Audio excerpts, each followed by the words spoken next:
Hey folks, welcome back, and today we're going to do the how to play for Deep Shelf. Deep Shelf is a fascinating game I got this year, and Owen and I have been having a really good time playing it, so I thought it would be really cool to kind of demonstrate exactly how exactly you play this game, because it hasn't been done a whole lot yet. So the first thing you want to do is just set up your game. Set up your game's real simple. You simply go, there you have it. What's that you say? You can't do that? That's not the way you set up your board games? Alright, well, I guess we can run through it step by step. So now we've got it all set up and you know all the rules. All you really need is a friend to play with. Let's see if I can make that happen. BAM! Whoa! What? Sean, how'd I get here? Well, I brought you here, Owen. I thought maybe you'd like to play a game of Deep Shelf. What do you say? How did you bring me here? What's going on? It's the power of the Pecktec. It's just like a little snap, like a little genie thing. I can bring you wherever I want. Okay, I guess. It's a little disconcerting, I guess, isn't it? But we got Deep Shelf in front of me. This is great. Yeah, I even pulled out the purple faction so you can play as Prince. The Prince faction today. So very nice. He's I'm all excited. set up. Awesome. What a turn of events. This is a fan-made rules video. If you like this sort of thing, please be sure to click like. Maybe leave a comment. Let me know if there's something that I could have done better or that I messed up. I'd love to hear back from you. Deep Shelf is a game with a lot of asymmetry. And what comes with that is a lot of edge cases and a lot of unusual scenarios. The game does a great deal to mitigate this with their player aids. It is not as complicated as Root. You are still playing the same game by the same basic rules, and the things that make you different are subtle. In some cases, they're game-breaking, but they are basically the same rules as everybody else with a little bit of augmentation. I haven't played every faction, but I can tell you you're really getting a different game by just simply switching the factions around.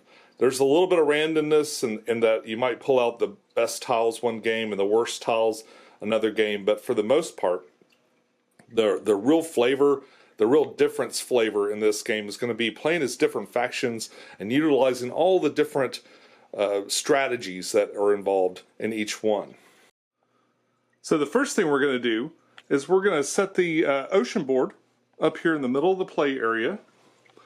Then all of these markers are going to go to the third space over. This is your market. It's going to determine the value of things. So these little cubes here should be in the third spot on each of these markets. You're going to want to put all these anomaly tokens here on the track. You're not going to do anything with them right now. They're just kind of stored there. You're going to have some tokens that come up that will tell you when to place these, but we'll discuss that in a little bit. This is the Deep Explorer token. The first person that visits the deep will receive this token. It's worth 3 points at the end of the game, and I usually stick it right here next to these anomalies. Next, we're going to put our exploration and collapse markers here on the exploration track. This game came with a darker one that's probably supposed to be this marker, but this shows up a little bit better on video, so I'm keeping the orange one. You're also going to want to shuffle the exploration cards and stick them on the appropriate spot here on the board. We're going to take the Death Dragon and we're going to put him in his space on the board, and he's going to be with his red spaces parallel to the left side of the board, which is this way, so it'll be kind of pointing at the players. So among your supply, you're going to have these little osmium tiles. These tiles are just used as setup. If you look next to the ports, we're playing a two-player game, so we're going to use these two ports right here in the middle, and that has next to every port there's a little space with OS, and you're going to put one of these osmium tiles in there. These all have 6 at the bottom. So as you place these tiles, you're going to take the osmium die and put it to the same value as the tile that you just put down. And of course you're going to do this for both of the ports that you're setting up at the beginning of the game. Now, excluding these osmium tiles, we're going to take all the shallow tiles and put them in the bag here. The shallow tiles have this kind of light green color, so these all go in this grab bag. The same goes for the deep shelf tiles, or the deep tiles that have the darker blue coloring. We're also going to form a supply of all these dice that are going to mark the amount of resources in each of the shelves. We're also going to create a pile of resources, kind of a supply of resources. These are going to have the the raw and the refined versions of all of these resources. The raw ones look kind of dark, and the refined ones are a little bit brighter. Pretty easy to tell. We're also going to prepare the upgrade tray. There are very specific places where each of these things go, and they correspond with the resources and stuff that they're going to use. Now there are these upgrade tokens. These are just going to go nearby, but go ahead and stack these up with 1, 2, and 3. As you'll see, they descend. Go ahead and set these up and just kind of keep them nearby. They won't go on this board to start with. What you do in a 2-player game is you're going to go down to this 3rd row, and you're going to remove 1 of each of these things for that 2-player game. There you go. Now, whichever way you like, your player's going to choose the factions that they want to play. Each faction is going to come with these 2 boards. One board for their submarine and the upgrades it's going to get and your storage. And the other board that kind of outlines the resources that you're making available or what happens when you build buildings. So your buildings are all going to start out on here. You're going to have a little packet that's going to contain all these buildings. That'll let you fill out this thing and your starting cards and stuff. Each of these factions also includes a little information page that'll give you some ideas for play and some iconography and a little bit of an explanation for all the upgrade tiles and stuff like that. So this is sort of an ideal scenario for your player boards. It really depends on how much space you've got and how far you want to be from the board. But this is a real table hog. So you got all your buildings, you got your submarine, you got your cheat sheet, and up above here you're going to want to leave some space because you're going to be playing cards up into here. So you need some space up here. This is optional, of course. Be sure to give each player their packet. It contains all their buildings, their cards, and whatnot. They also get a kelp token, and they also get 10 money. These green ones are 1, these silver ones are 2, and these gold ones are 5. So they get a little bit of money, and they get some kelp that's going to start them off in their storage, I believe. Something fantastic that these player aids do is offer you a lot of interesting strategies and kind of ways to start. So especially your first time playing with a faction, this whole side of the board is aimed at just kind of helping you get started and knowing what to do. And this side of the board is a quick reference for all the different iconography. On the back of this, it explains all the different upgrade tracks. So you'll have explanations for all of these things. So you don't have to necessarily lean all the way over to try and look at this board. By the end of the game, it gets pretty thin too. So you want to make sure to get the proper ones locked in because some people go for all of them. Okay, to finish setup over here, we're going to take a random tile and we're going to place it down. We see we've got 5 gold there. So we're going to take a gold, we're going to put it on the 5 and just kind of slot it in like so. And then we're going to do the same for this bottom tile here. Just pull a random tile out of this bag. And we're going to put it in the other spot. See, there are docks right here. One of these osmiums goes in each of these docks, and the other one is this random tile that's pulled out. Looks like we've got, is that palladium, I think? And these dice, they don't roll or anything. The only thing they do is indicate the amount that's there. Like I've done that too much. So that should be a 5. There we go. Now along the side of the board you're going to see these spaces. These are for other players. See, there's a dock here, but since we're just playing 2 players, we're going to take and make these impassable. You'll see these continue on throughout here, and they go across the top too. So for 2 players, you're going to block off the top and the bottom. If we're playing 3 players, we'd pick the top or the bottom, and we'd uncover all these things, and that the 3rd player would work in this last dock here. But since we're at 2 players, we're going to pop all these in. Oh, I guess this would make more sense like this, right? There we go. We'll pop all these things in. All right, here's a good look at the player boards, or this particular one when it's kind of set up. We've got these cards. We're not going to use these cards. I believe these are for an expansion. They're for other things, so they can go back in your box. You are going to have 6 cards which are specific to your faction. One of these cards is going to include a building card that you After you build your big building, your superstructure, you'll be able to use that card as well. So that kind of goes with your stuff, but you don't use it yet. The components you're going to have here are tubes. Tubes are going to enable you to move between shelf spaces. You've got your storage, your up deck storage. This is your storage on land someplace, and you start with 1 kelp in there. You got your 10 coins. You got your little submarine that you're going to place on your first turn. Got this little marker that's going to go out on the board somewhere else. Over here you've got your buildings. You got your mobile extractors. These will be what pulls the resources out of the shelf. You've got some smelters here. That's going to refine this stuff and turn them in from their raw version of the resource to the refined version of the resource so you can sell it. Over here you have scientists. You're going to take one of your scientists and it's going to go up here on this track. So if you put your scientists here under depth charge, you're going to get more resources when you extract. If you put it here, you're going to be able to process more resources when you refine what you've extracted. And if you put it here, you're going to get to move up a little faster on the technology track. In fact, if you're just starting this game, if this is a new game, they recommend choosing one of these two. If you do choose this one, you're going to choose one of these tracks and move it up one. Now notice as you move up these tracks, there's all kinds of bonuses that you'll get along the way. And at the end, whoever's the highest is going to get some victory points. These are made with sort of Lego pieces so they can stack on top of each other. So each player is going to look at their board, and there's an initiative marker right here at the top. This is going to determine who sets up first, who gets to pick their dock first.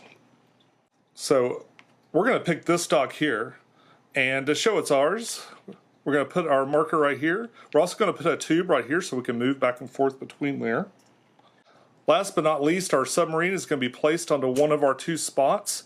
If we randomly chose a spot that is activated by moving into it, you're going to be able to take that action and keep in mind your science stuff that you're going to pick also. So we can put our ship in either one of these. I'm going to go ahead and put mine right here. The final thing you do in your player setup is you take your last little Lego piece here, and we're going to put it on the upkeep track.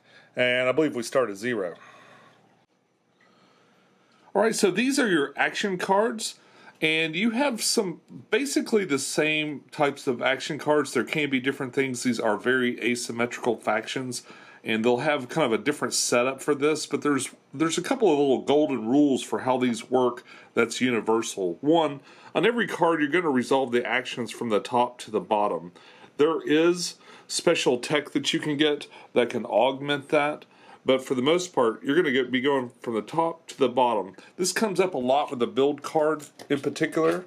This comes up with this build card in particular because a lot of times you're going to need tubes in order to build a building in a place, and it would be real convenient to be able to build a tube and then build a building. But unfortunately, it doesn't happen that way. So this rule mostly comes up with this card. But for any card that you play, you're going to want to work it from the top to the bottom. The other thing to note is some of these cards, if you play them last, like if it's the second thing that you play in a turn, you can also gain a power action down here at the bottom. You can play this card first and just kind of skip this action. But if you play a second, you get to do that too, and a lot of times it's really great. So setting aside this card that we get when we build our big building over here, let's take a look at these cards. Now these are the actions that you're going to take during your turn. So what you're going to do is you're going to sit and choose one of these, and you're going to play it. So you get 2 actions in your turn. The second action, sometimes there'll be a little bonus at the bottom called a power action. And that means if you play it as your second action, you get a little bit extra out of that action. The trick is, though, whatever you play second, at the end of your turn is going to move over here, and then you won't be able to play with this card next time. And this one will come back into your hand and be available again. That's why you get a little bit of a power action out of that bottom spot. So in the rulebook, you'll hear things referred to units and facilities. Units are things like your submarine and your crawler. Facilities are going to be your buildings. All these buildings that you build on top of the tiles, including your superstructure, which is your great big building. So in deep shelf, we're mining resources. And as we take resources out of the ground, we are causing a little bit of damage to the planet as we go, or perhaps a lot of damage. Certain things we do, like using up all the resources on one of these tiles, will make this marker show up. It can also show up when you build a refinery. Every time you build one of these refineries, you're going to activate one of these exclamation points. Now, what does this mean? Over here, we've got the exploration track. So as we make one of those little bangs, that's what we call them. That's what we call these in the IT world, a bang. So every time you see one of those, you're going to take this and you're going to move it up. In fact, if you did 2 in one turn, it would go up like this. Then at the end of your turn, you're going to move this up to match where the yellow one is, up to 2 spaces. And if it moves past one of these orange spaces, you're going to resolve one of these exploration cards. So the anatomy of these exploitation events are pretty interesting. You pull a card. The person that caused the event gets to do the middle part, which is always take $2 or do something else here. And it's usually a good thing. So the person that tripped it gets to do that. The person to their left is going to adjust the market. And the person to the right will adjust the dragon. So I've just triggered this event, and it's come up, and now the death dragon is able to move. A card is drawn, and you'll see a symbol right here. And then you can also see that symbol other places. And then what happens at that point? So this depth dragon, as he moves, at any point in time, you can choose to twist him 1/6 of a turn. The reason why you might do that is if you notice there's the red on the front and then the greens on the sides. Those are negatives or positives. So if I set this in a way, he's going to be moving twice. If I set this in a way where the red's facing one of his facilities, the green's facing one of mine, it's another green is also facing this. Every green, when it rests its movement, if every facility that it is got the green adjacent to, that person will gain 1 coin. So if there were both Sean's here, he'd gain 2 coins, but as it is, we have 1 on each one, so we'll both get a coin. So because this red one is facing Sean, though, this will increase his upkeep by 1 as well. So when he does extractions, he's going to have to pay even more. But when this dragon moves, it'll go back down. But we don't lose coins or anything. That's just a one-time effect with the green ability. And that's something you have to remember, is that when this moves, don't forget to take your upkeep and put it back down. Yeah, it's very easy to forget about that. So there's a couple of other things about this deep dragon that you need to know about. One, if ever is told to move further than it has spaces to move, because it can't move through your units, like these things, or it can't move through your facilities either. So if it can't move as far as it's supposed to, and it's supposed to move as far as it can, but if it can't do it, like it can only go 2 spaces here, then it goes back to its original space, and you can turn it however you want. I'd probably do like that. Now, if somebody's harassing you with this dragon, and you just want to get rid of it, if you manage to box it in, like you slide one of your units or build a facility in such a way that it's surrounded all the way around, and it can't move when it's told to move with one of these symbols, then it automatically swims off and goes to greener pastures. The other thing that happens with these exploration cards is up here in the corner. This is going to indicate that you're going to move tracks of your choosing up, and that's these market tracks here. So in this case, you've got 3 green arrows. There'll be green or red arrows. Sometimes the red arrows will mean to move things down, and the green arrows move things up. So you get to take your choice and move things up. Let's just do that. Boom. And then this card is resolved and it's put away. Let's talk a little bit about exploration. So you can use this move card to move your submarines or your crawlers around. And your submarine gets 1 move to start with. It can be upgraded. So you're going to pick a place that it's going to go. And depending on the depth, like these light greens are shallows, and these deep ones or these darker blues, of course, are the deep areas. So since we'd be moving to the shallows, we're just going to say we're going to pick this one and move here. So we're going to take the tokens here, and we get to pick 2 out of the bag. And then we get to pick the one that we're going to keep. So when you travel over to a tile, you choose the tile you want and you put it down.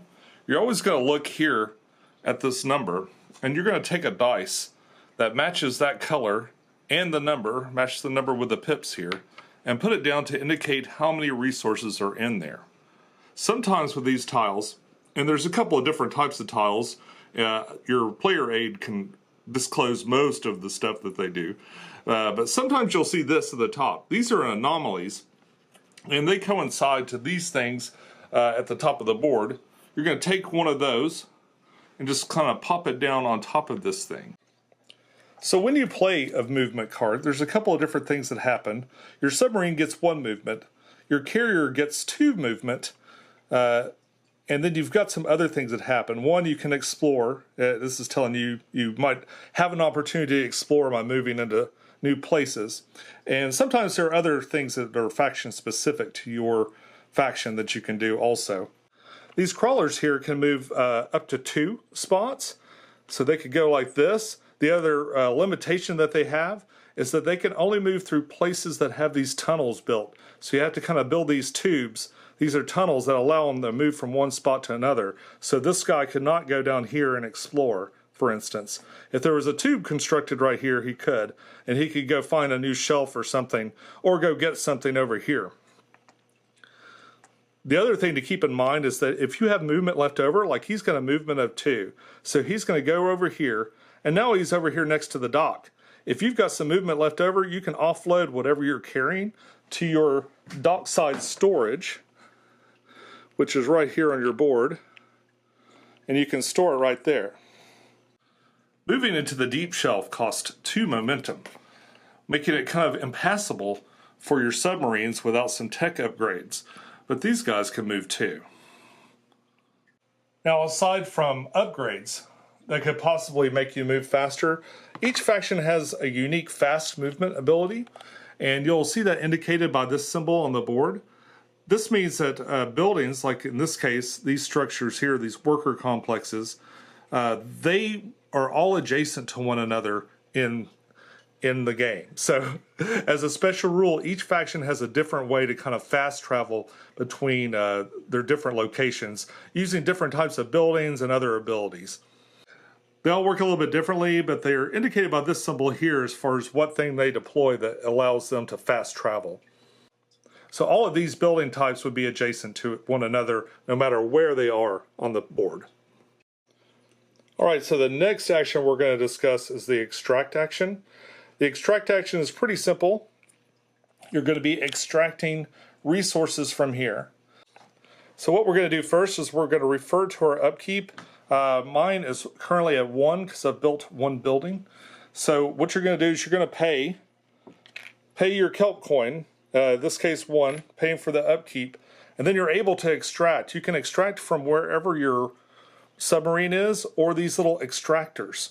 And when you do that, you're going to take a raw resource of that type and put it down and then mark this down 1 tick. So it's 1 less than it was before. And you can go ahead and stick this in your submarine storage. Your submarine's got a little bit of a cargo hold, so you can go ahead and stick it in there if you want. You can do this action once for every one of these that you have. Keep in mind that you can't do that if you can't pay the upkeep. So if you don't have enough money to pay this upkeep, you can't take that action and get the resources out. So most of these materials that could be sitting directly on the shelf is 4. You can never have more than that. If you ended up with 5, let's say, at the end of your round, at the very end of your turn, you're going to have to discard this down. Now, things that are stored inside of crawlers and submarines do not count. So that's a great way to keep that number down if you get real tight. Keep in mind when you do your extract action, if you've got the scientist on this depth charge or you've got one of these symbols somewhere else, like for instance on an upgrade or something like that, that's going to add to the amount of resources that you're able to pull out from your submarine and your extractors. When you extract resources, you'll have a couple of different options. You can put them directly on the shelf.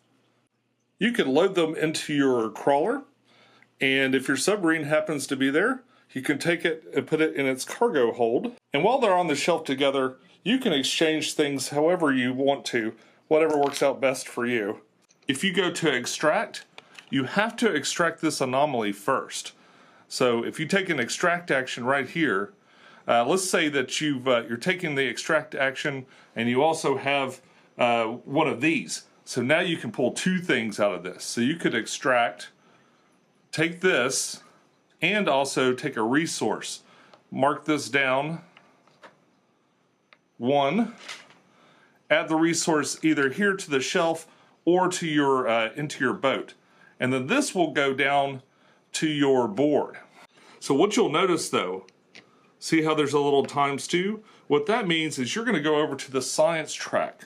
You're going to pick the track that matches your icon, and you'll be able to move your pip up twice, getting all the resources that you got along the way. So in this case, I would get $1 and some kelp.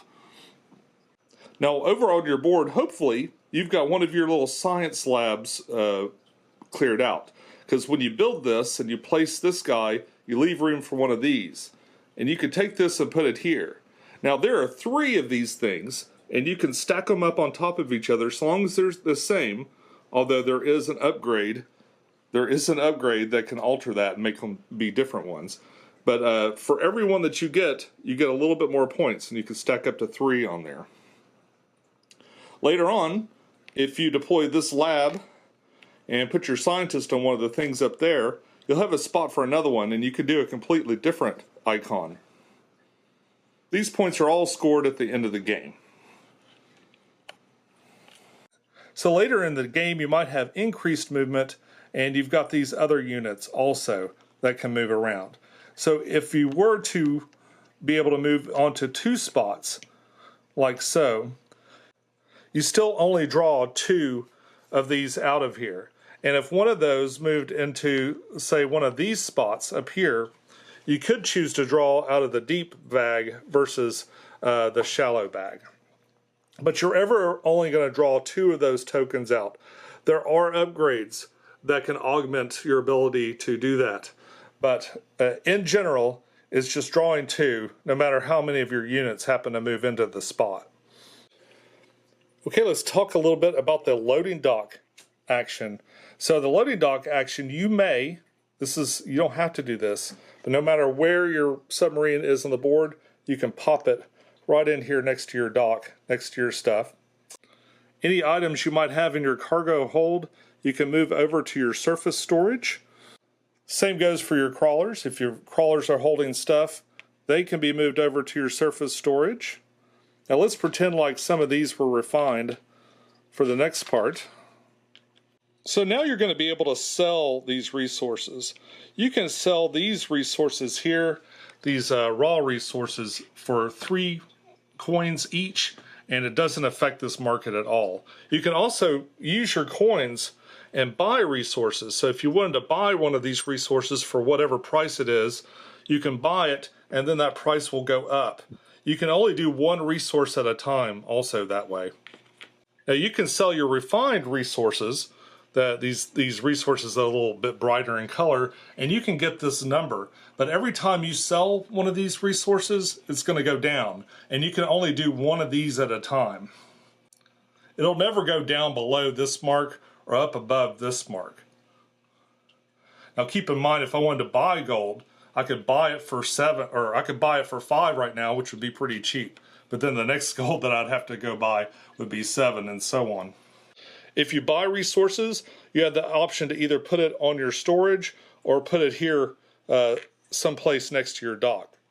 Another card you can play is the science card. What you're going to do with this is you're going to discard 1 kelp, and you can discard a kelp that you have either somewhere with your stuff or over here in your storage. So you discard that kelp, and then you're able to go over here to the science track. So you can purchase up to 2 upgrades. There's a primary cost here on this side, and there's a secondary cost. Like all of these just cost 1 gold, all of these 1 palladium, all of these 1 osmium. But as you go down, the abilities get better, and they'll start to cost more. So let's say we bought this. This upgrade is going to go work its way into our track.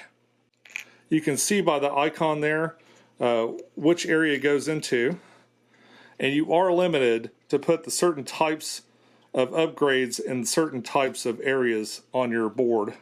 But once you do that, now you've got a special ability, like this rapid pulse sonar is going to let me pull more tiles out when I do the exploration action.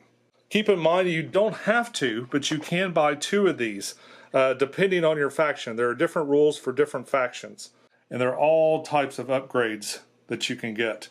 In a 2-player game, these are very limited here, these number 3s. There's only 1 of each of these, so you want to get them. The bottom row here tends to be end of the game type points, and then the other stuff is just like really cool upgrades you can get. The other thing you get to do when you take one of these upgrades is you get to move up on this track and then gain any points that you get. And I believe you get to pick just whichever one of these tracks you want to move up on. You just pick one and you move your little Lego piece up 1 spot. So as you buy these technology tokens, there's a price there at the top, and like this one's 1 gold. So when you pay your gold, you put it in the spot there. Now, see how there's a 2-player spot? So as you reach these thresholds, which is like really easy to do with a gold, you'll do that, and that'll give you the 1 discount. You'll see these little places like that little 2-player spot. What that means is that as soon as somebody purchases something and puts gold right there, you're going to go ahead and fill that spot in, so it kind of jumps ahead a little bit.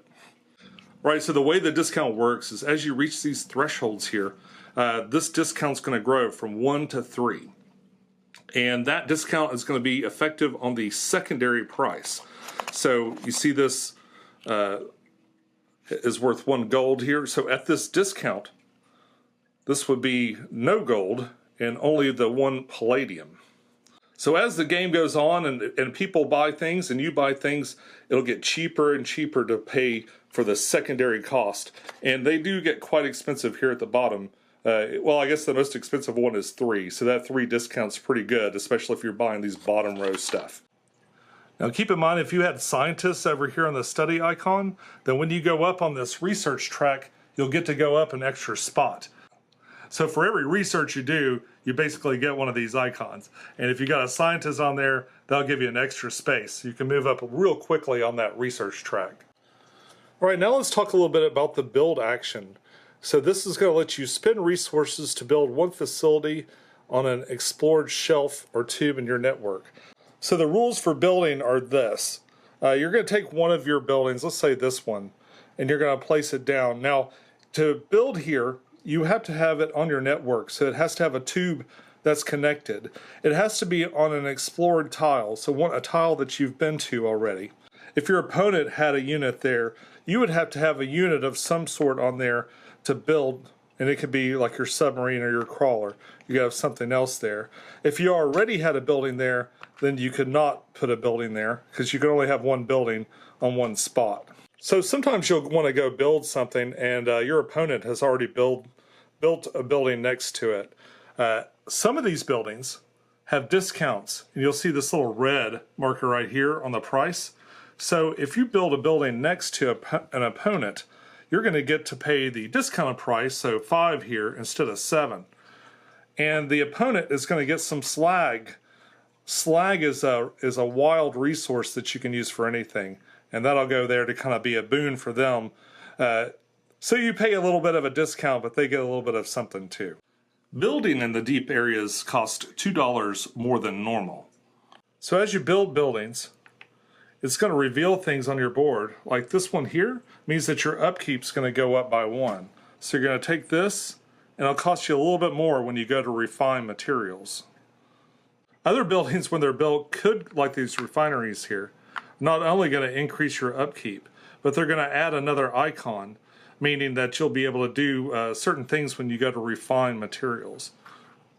You'll also see this bang here. It could also cause your marker to go up on the exploitation track. So here's the different buildings, and these buildings are roughly the same. There's different amounts of them and different factions, but they do very similar things. you've got your extractors here. Your extractors here are going to allow you to extract, when you take that extract action, from whatever tile that you put them on. They'll be able to pull resources out. Over here you got your refiners. When you take the refine or the process ore action, you'll be able to turn those raw resources into refined resources. Over here you've got the science one. Now this one's a little bit, the other thing that this does is it causes another one of these icons to appear. These augment icons can show up in power actions, like you'll see down here for every, so you'll get to, this one will let you gain $1 for every one of those showing. So that would count as one of those. You could also get those by putting your scientist up here. Speaking of scientists, we have the labs here. So as you build a lab, it does a couple of things. So we put that out on the board. It allows you to take your scientist and put it on one of these. So you can never have more than 2 of your scientists on any particular thing. If you decide because your faction ability is more beneficial to do that, you can double up on one of these, or you can throw them into any of the other ones. The other thing it does, it allows you a space. So when you do refine one of these anomalies, you can slot it in there for the end of the game. If you don't have one of these spaces available, when you extract one of these, it just gets discarded and you get no points. So you probably want to have a lab built before you go extracting anomalies. So each of these spots can hold a stack. So if you've got another one that's the same, you can go ahead and stack them up here. And you can stack up to 3 of these, and there's only 3 of each type. But keep in mind that, and you could, in theory, if you wanted to, you could do this, but it'd be kind of a waste. Because what you really want to do is save that space for a different type of anomaly. There are 3 different types that you can get here on the board. All right, so one of the last cards, besides the special card that you get when you build your building, and everybody is going to have a special card that only applies to that faction and has to do with building your big building here. So when you do the process ore action, the first thing you're going to do is give yourself a coin, because you get money for that. The next thing we're going to do, for this faction at least, is we're going to refine one of these in surface storage. So we're going to take something in the surface storage and go ahead and refine it. So for example, you could take that and swap it out with the refined version. So now you look and see where your refiner is. And for everything that's next to it, for every one of these symbols that you've got, and keep in mind, you could have more symbols if you've got a scientist on there.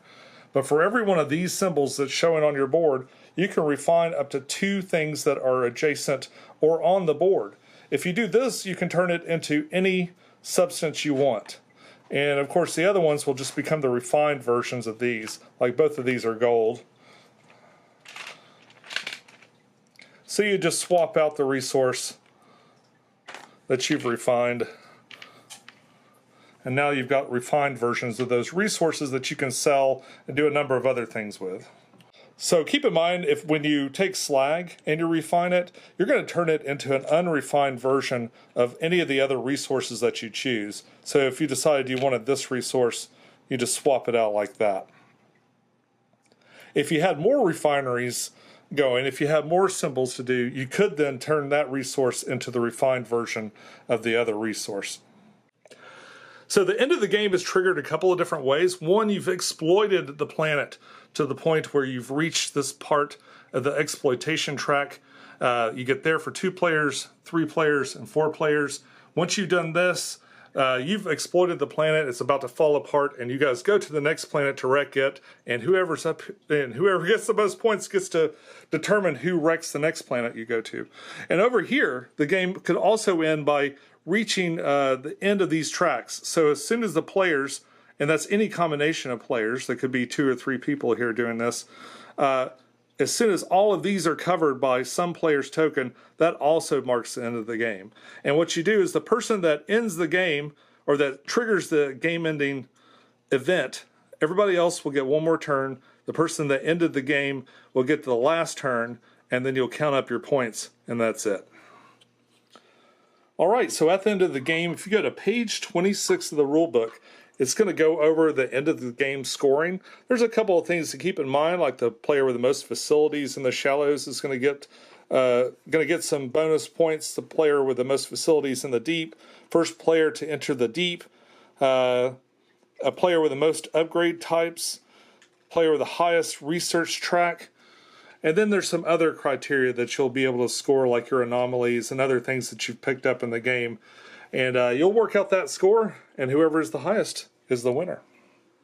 So right here at the end of the science track, you're also going to see some information about final scores and milestones and stuff that you can get at the end of the game if you're curious mid-game about how you're going to score things. And there's a little player aid that also breaks down the scoring conditions and the different things that get you points in this game. Hopefully this helps you get through your first game of Deep Shelf.